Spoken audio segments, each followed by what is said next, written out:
Is the best way to see the magnificent fjords of Norway on a cruise? Norway's extraordinarily beautiful fjords give the country the second longest coastline of any country in the world. Although Norway may be almost a neighbor if you're in Europe, if you're flying in from the US and taking a cruise, you've also got to cover the cost of a long flight. Hi everyone, this is Your World and welcome to it, where I talk about my visits to some interesting places. I'm Bill Bernstein, and to answer my question, we loved our cruise. This video is about our cruise to see the Norwegian fjords on the Holland America ship, the Rotterdam. I'll show you around the ship and talk more in detail about the ship later, after diving into the details of what we saw. We arrived in Amsterdam, the embarkation port for the cruise, a couple of days early. We always feel comfortable arriving early, both to take in the city we're visiting as well as to make sure that any travel problems don't interfere with our arrival in time for the sailing. We don't ever want to take the chance of missing the sailing.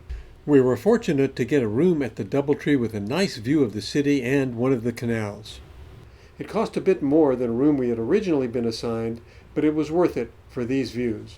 On an earlier trip, we had visited some of the more well-known sites in Amsterdam, such as the Van Gogh Museum, the Rijksmuseum, and Anne Frank House, so this time, on the first day, we took a boat ride on the canal. They overloaded it on smaller barges, and then they pulled the barges.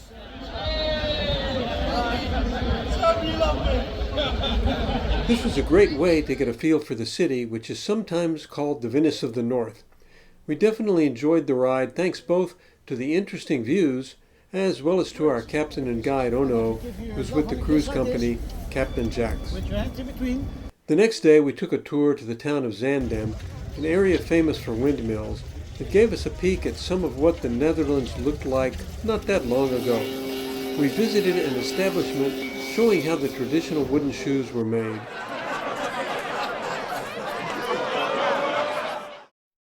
And then got a good look at some windmills and climbed up into one. I have to interrupt myself here for a second to mention that the only thing that subscribing does is enable you to easily go to this channel to see if there are other videos you'd like, and it helps me in YouTube's eyes. Then it was on to the newest ship in the Holland America line, the Rotterdam. We were in a NEPTUNE suite, which in addition to giving us a lot of space in the cabin, included access to the NEPTUNE lounge with a concierge. Access to the concierge who can answer just about any question you have was one of our main reasons for choosing the NEPTUNE stateroom. There are also snacks available most of the day there. Other noticeable benefits include priority boarding and disembarkation, as well as access to dining in Club Orange. For the sail away, we were on the aft deck near the sea view pool and enjoyed talking with some friends we had met on the website Cruise Critic.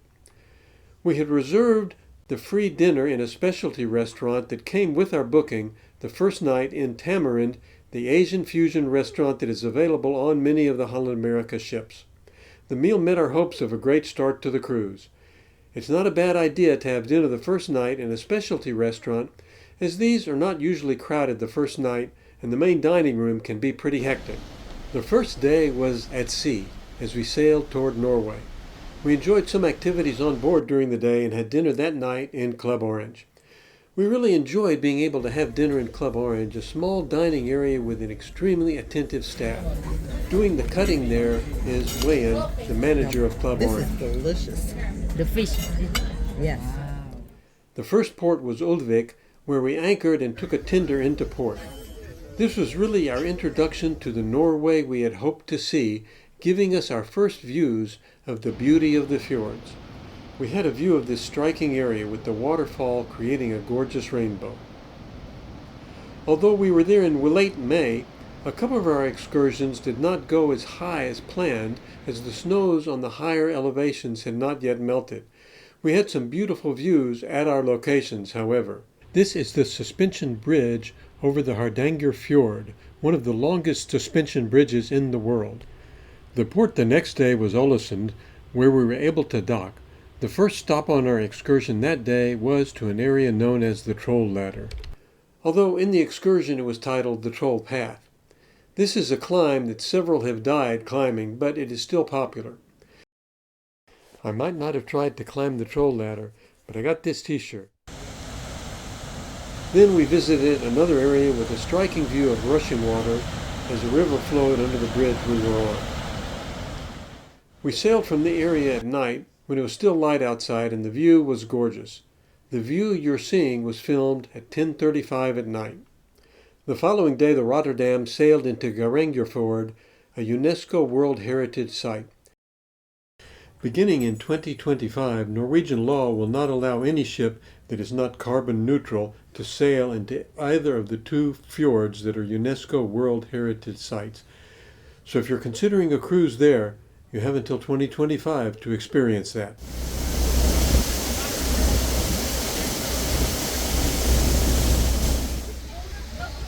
And we ended in an area where we could get wonderful views of this striking piece of nature.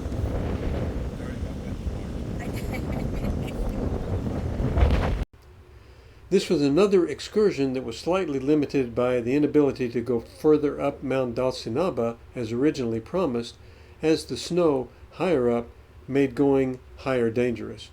We would not have noticed that we were missing anything had we not been told, because the views were striking.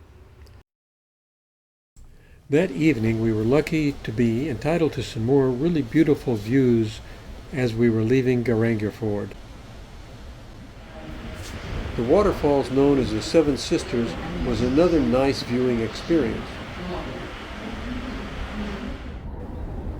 The last port in Norway was Bergen, which is the second largest city in Norway. It's known as a city surrounded by 7 mountains. Several centuries ago, Bergen was the capital of Norway for a while and was once the largest city in the country and the center of the Hanseatic League, a group that controlled trade through much of Europe.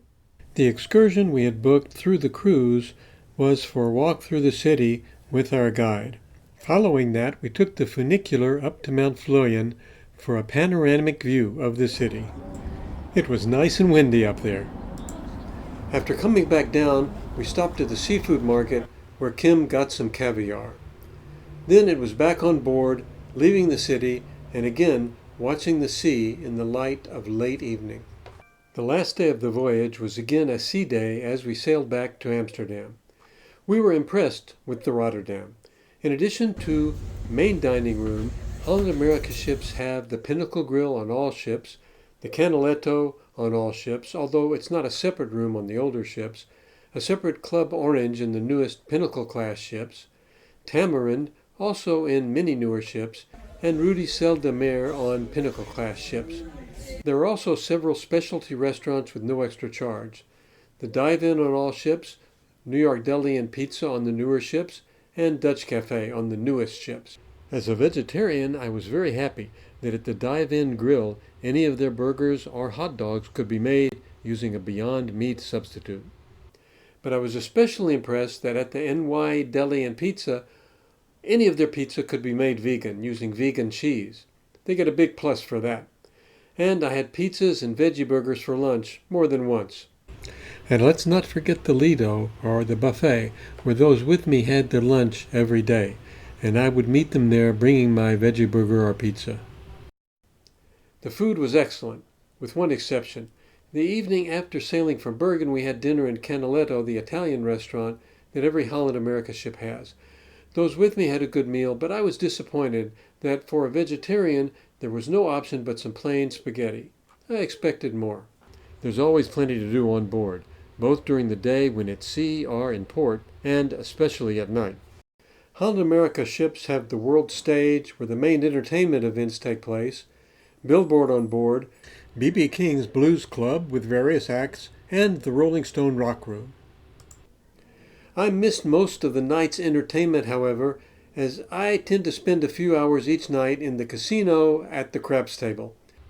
That's just part of what's fun for me, and why I try to choose ships with tables. My cousin spent a little time at the slot machines, and Kim even gave it a try. We thoroughly enjoyed this cruise and seeing the wonderful beauty of Norway. And we learned about the old tradition about putting earth on the roofs of houses to maintain the warmth inside. And of course, if you have goats on the roof, it keeps the vegetation under control. Much nicer than a lawnmower. If you want to learn more about the specifics of cruising In addition to my videos, there are many great YouTube channels about cruising you can check out. I learned a great deal from Tips for Travelers. There's a link included in the comments below. If you want to take a look at some of our other cruises, you can see my video about our cruise around Iceland by clicking here, or the one on our cruise to Alaska by clicking here. Thanks for watching. I look forward to seeing you again soon. Until then, so long from all of us in your world.